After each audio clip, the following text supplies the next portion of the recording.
আমরা বাটন হোলের কীভাবে স্পিড বাড়ানো হয় যদি বাটন হোল এটা শিখবো।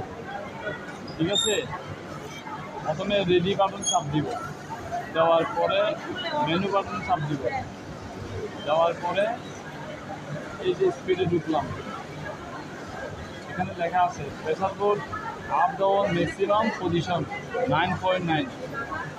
তারপরে হচ্ছে গিয়ে আপনার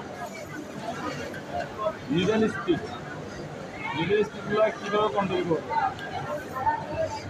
U10 সব স্টার্ট স্পিড স্টারিং, ঠিক আছে, 400 থাকবে। দ্বিতীয় মিডল স্পিড হচ্ছে U11, সব স্পিড থাকবে 600।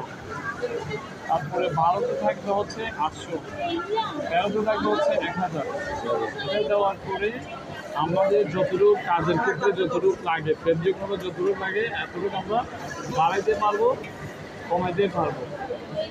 এখন আমরা একটু বানাবো, ঠিক আছে। বানানোর ক্ষেত্রে কাজ করতে হবে কি, প্লাস বাটন চাপ দিয়ে স্পিডটা বাড়াইতে হবে।